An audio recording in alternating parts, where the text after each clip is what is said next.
नारायण मुक्ति नारायण नारायण नारायण मुक्ति नारायण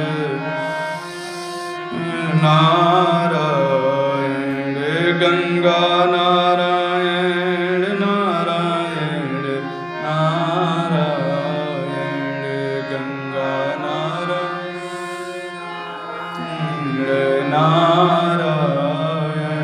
श्रीमन्नारायण नारायण नारायण श्रीमन्नारायण नारायण। बोले राजा रामचंद्र भगवान की जय। जय श्री सीता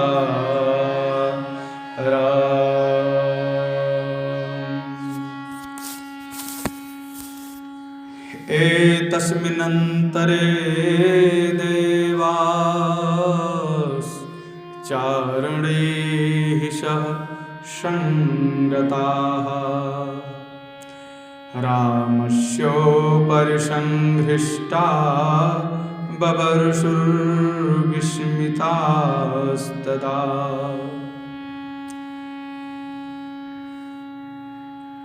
भगवान ने नाराज नामक बाणों के द्वारा 14 प्रेतों को समाप्त करके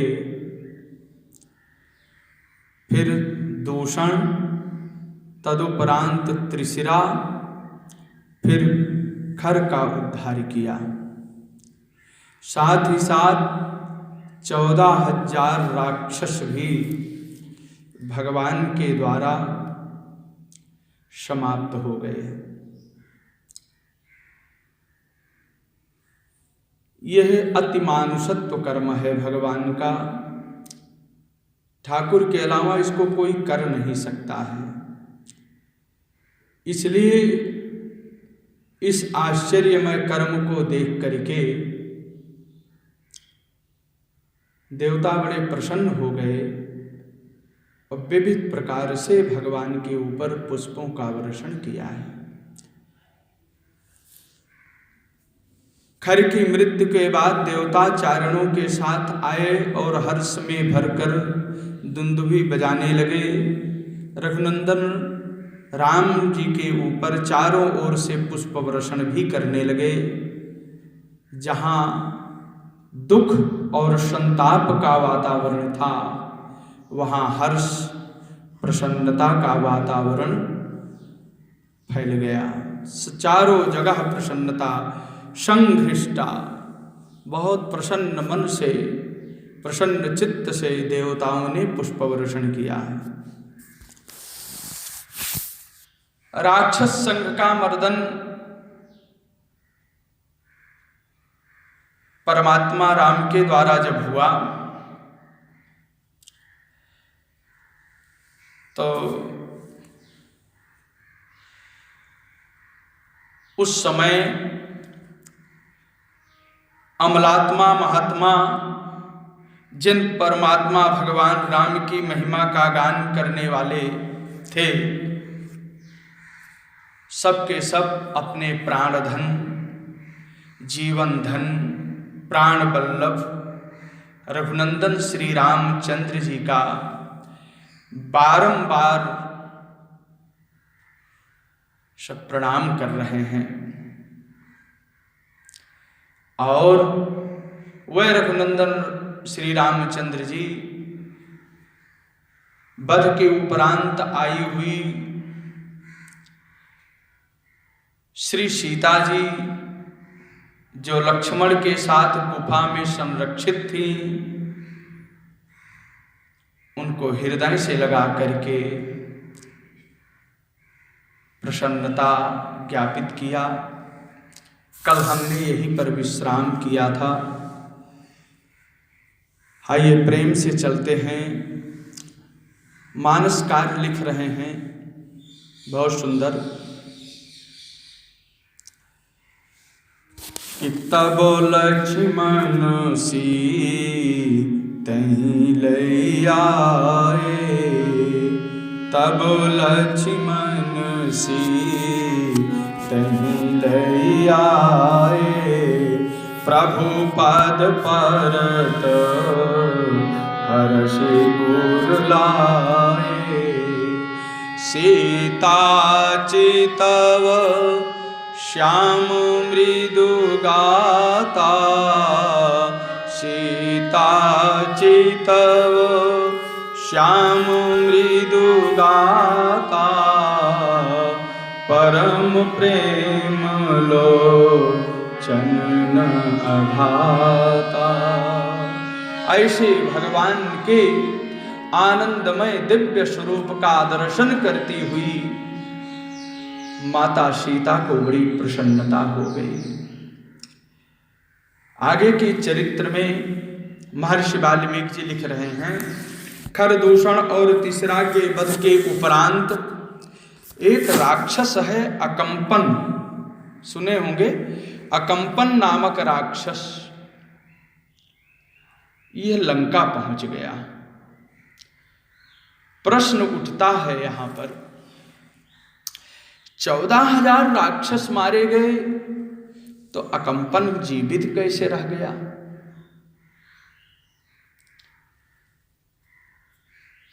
तो शंका का समाधान यहां पर यह है कि जो 14,000 मारे गए उनकी संख्या में कोई कमी नहीं है। यह अकंपन भगवान की कृपा से बच गया। किम बहुना अकंपन क्यों बचा? मुझको तो लगता है कि ये परिभाव्य वेश में था, ऐसे नहीं था। लेकिन देखिए यहां श्लोक लिख रहे हैं कि जनस्थान स्थिता राजन, जनस्थान स्थिता राजन, राक्षसा बहवो हताः। बहुत से राक्षस, जन स्थान में रहने वाले बहुत से राक्षस समाप्त हो गए। जनस्थान स्थिता राजन, राक्षसा बहवो हताः, खरश्च निहिता संख्ये कश्चिदः आगतः, कथंचिद आगतः। यहाँ पर कथंचिदः मागतः, इहि स्थाने एवं जनस्थान में जहाँ भगवान राम का खर आदि के साथ युद्ध हो रहा था, जहाँ राम के बाणों से 14,000 प्रेत कट रहे थे, जिनका संहार हो रहा था, उसी समय कथनचित किसी अन्यत्र स्थान से अकस्मात इह जनस्थाने एवं आगता, वो जनस्थान में आ गया। बात यहाँ पर आ तो गया, लेकिन फिर बच कैसे गया? बचने की बात है ना। तो यहाँ इसलिए बच गया कि कथनचित माने परिभाव्य वेश इहागता, संभव है कि ये स्त्री का वेश बना करके आया था युद्ध कौशल को देखने के लिए। अब स्त्री का वेश जब बना करके ये आया और सबको देखा मरते हुए, इसलिए सावधान होकर धीरे से वहां से निकल करके रावण की पुरी में आ गया, लंका आ गया। ये कथंचिद स्त्री वेश धारणे नेतेति भावः, यह आचार्यों ने अनुसंधान किया कि स्त्री वेशधारी अकंपन ये रावण महाराज रावण के पास पहुंच गया। और रावण के पास पहुंचा तो समाचार बताया, धीरे से बताया। खरदूषण वध का समाचार जब रावण ने सुना, बड़ी तेज से गर्जना किया, और रावण की गर्जना सुन करके यह अकंपन प्रकंपित हो गया, कंपायमान हो गया, कांपने लगा, और वाणी अवरुद्ध हो गई, हृदय संकुचित हो गया। रावण ने डांट करके कहा, बोल, मुझे बताओ कौन मारा है? अकंपन ने धीरे धीरे आवाज से कहा, महाराज, पहले मुझे आप अभय दान दीजिए, तब हम आपको बता पाएंगे। अभी तो बोलने का सामर्थ्य ही नहीं है। भया संदिग्धया वाचा रावणम याचते भयम। रावण से अभय की याचना किया और रावण द्वारा अभय होने पर अकंपन ने कहा हतस्तेन जनस्थाने खरश्च शहदूषणः। खर के साथ दूषण और तीसरा सबका वध महाराज हो गया है। जनस्थान के समस्त राक्षसों का विनाश हो चुका है। अच्छा, अकेले कहा, अकेले ही समाप्त किया है, किसी की सहायता उन्होंने नहीं ली। ये बात सबसे बड़ी बात यह है कि राक्षस जिस ओर भागते थे वो अपने सामने राम का ही दर्शन करते थे। राम राम कही तनु तजहि पावहि पद निर्वाण। जिस ओर भागते थे, जिधर जाते थे, राम के बाण से आहत हो जाते थे। इसलिए कह रहे हैं सर्पाः पंचानना भूत्वा भक्षयन्ति स्म राक्षसान् एन एन च गच्छन्ति राक्षसाः भयकर्षिताः और तेन तेन स्म पश्यन्ति राममेवाग्रतस्थितम् इत्थं विनाशितं तेन जनस्थानं तवानघ। सबके सब महाराज समाप्त हो गए। उनका नाम क्या है? मारने वाले कहा भैया उनका नाम राम है। उनके छोटे भाई का नाम लक्ष्मण है। अकंपन ने कहा हे दशग्रीव, आप समस्त राक्षसों के साथ भी अकेले राम को पराभूत नहीं कर सकते हैं, आप उनको हरा नहीं सकते हैं, स्वाधीन करने में आप समर्थ नहीं हैं। जैसे प्राणी स्वर्ग पर आधिपत्य करने में समर्थ नहीं हो सकता है, वैसे ही भगवान पर विजय प्राप्त करना आपके अधिकार में नहीं है। यह अकंपन ने अपनी मुहर लगा दी। नहि रामो दशग्रीवो शक्यो जेतुम रणे त्वया रक्षसाम वापि लोकेन स्वर्गः पाप जनैरिव। तब विचार यह है कि राम पर विजय कैसे प्राप्त हो। तो अकंपन एक निम्न कोटि का चाटुकार व्यक्ति था और चिकनी चुपड़ी बातें बहुत करता था। परिणाम क्या होगा ये उसको जानकारी नहीं है। परिणाम कुछ भी हो, हमारे स्वामी का अहित हो, इससे अकंपन को लेना देना नहीं है। स्वामी हमारे ऊपर प्रसन्न हो जाएं बस। निम्न कोटि का चाटुकार व्यक्ति अकंपन ने रावण को सलाह दिया कि हे रावण, हे लंकेश, उन दोनों के पास एक स्त्री है, आप उनकी स्त्री का जब हरण कर लेंगे तो फिर राम राम नहीं रहेंगे, राम आराम हो जाएंगे, समाप्त हो जाएंगे। ये निम्न कोटि की चाटुकारिता है। यही कहा तस्य भाई। इसी अकंपन ने सीता के हरण का सुझाव दिया है। इसी अकंपन ने, आपको बता दूं, जनस्थान को छोड़ करके रावण की लंका में 10 खरब 36 करोड़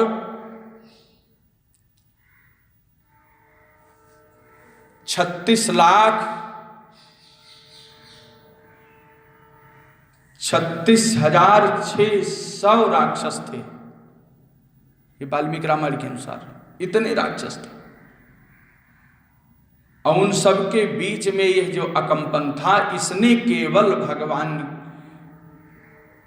भगवती को हरण का सुझाव दिया है। केवल अकेले अकंपन। पहली बात, तस्यापहर भार्यां त्वं ते प्रमथ्य महावने और सीतया रहितो रामो न चैव ही भविष्यति। जब सीता का हरण हो जाएगा तब ये राम राम नहीं रहेंगे, ये समाप्त हो जाएंगे। अब रावण ने निश्चय कर लिया कि ठीक है, अकंपन ठीक कह रहा है। अब ये अपना रथ तैयार किया, गधे के रथ में। पहली बार रावण गया है तो गधे का रथ लेकर गया, जिस रथ में गधे जुटे हुए थे वो रथ को लेकर के गया। और राम मारीच से कह रहा है कि हे मारीच, हम राम की पत्नी का हरण करना चाहते हैं, आप साचिव्य सहायता करें, आप साचिव्य सहायता कर दें। हरण में तस्य में कुरु साचिव्यम तस्य भार्यापहारिणे, उनकी पत्नी का हरण करना है, इसलिए आप मेरी सहायता करें। तो मारीच ने बहुत बढ़िया कहा रावण, हाथी तो कई प्रकार के हैं और एक होता है गंधहस्ती। तो गंधहस्ती किसको कहते हैं? जिसके गंध को पा करके बड़े बड़े हिंसक जंतु जंगल छोड़ करके पलायन कर जाते हैं, भग जाते हैं। राम वो गंध हस्ती है, ये साधारण हस्ती नहीं। यस्य गंधम समाघ्रान्ये गजव्याघ्रादयो पलायन्ते च गंध हस्ती सा रघुनंदन श्री रामचंद्र। ये रघुनंदन श्री रामचंद्र जी गंध हस्ती हैं और इन गंधहस्ती राघव के द्वारा कोई राक्षस यहां पर रहने वाला नहीं है। देखो भागवत में एक बड़ा इस प्रसंग से संबंधित एक प्रसंग आया है, बहुत सुंदर प्रसंग है। ठीक इसकी समता रखने वाला गजेंद्र भी गंधहस्ती थे। अष्टम स्कंध में जहां गजेंद्र की लीला है, उस अध्याय में गजेंद्र को गंधहस्ती संज्ञा दे दिया गया। यद गंधमात्रा धरयो गजेंद्रा व्याघ्रादयो व्याल मृगाश खड्गा महोरगश्चापि भयाद्रवन्ति शगौर कृष्णा शरभाश्च मर्यः। अन्य हाथी, अन्य वन के जीव जो भयंकर थे, उस गंधहस्ती गजेंद्र महाराज के डर से ये सब भाग जाया करते थे। क्षुद्र जो जंतु थे वह निर्भय होकर जंगल में घूमते थे। तो राघव वो गंधहस्ती हैं कि इस दंड कारण में राघव गंधहस्ती के गंध मात्र से कोई राक्षस टिकने वाला नहीं है। हे रावण, आप आफत क्यों मोल रहे हो? मारीच ने बड़ी कीमती लाइन कही, कहा राम जी गंधहस्ती हैं। परिचय कैसे हुआ कि विशुद्ध वंश में जन्म ही राघव गंधहस्ती का अग्रहस्त श्रेष्ठ सुंडादंड है। उनका तेज ही मद है, सुडौल भुजदंड ही उनके दो दांत के समान है। हे रावण, युद्ध में उनकी ओर देखना भी युक्त नहीं है, संगत नहीं है। फिर लड़ने की आप बात कर रहे हो, उनकी पत्नी के हरण का आप बात कर रहे हो। विशुद्ध वंशाभिजनाग्रहस्त तेजो मदः संस्थित दोर्विषाणः उदीक्षितुं रावणेः युक्तः शशंजुगे राघव गंधहस्ती शशंजुगे राघव गंधहस्ती। रघुनंदन राम के पराक्रम का वर्णन करते हुए मारीच महाराज कह रहे हैं कि राम जी मनुष्य के रूप में केवल मनुष्य नहीं है, मनुष्य के रूप में सिंह है और वह विदग्ध राक्षस, रण चतुर राक्षस रूप मृगों का वध करने वाले हैं। हे रावण, सोते हुए सिंह को कभी जगाना नहीं चाहिए। अगर रास्ते में कहीं सिंह मिल जाए, अगर सो रहा है तो धीरे दबे पांव वहां से चला जाना चाहिए। अपना कुशल चाहो तो सीधे यहां से चले जाओ। हे राक्षस राज, बाण तरंगमाली राघव महासमुद्र में आपका कूदना उचित नहीं है। भगवान राम ही महासमुद्र हैं और महासमुद्र रूप राघव में जो लहरें हैं वो उनके बाण हैं। इस बाण की लहरों में तुम क्यों फंसना चाहते हो? मारीच महाराज की वो न्याय वार्ता, राम तत्व का कथनचित निरूपण रावण के ऊपर असर उसका पड़ गया कि सीता हरण की बात छोड़ करके रावण सीधे लंका में पहुंच गया। ये बात है। न्यवर्तत पुरीम लंकाम और विवेश च गृहोत्तमम। अपनी लंका में रावण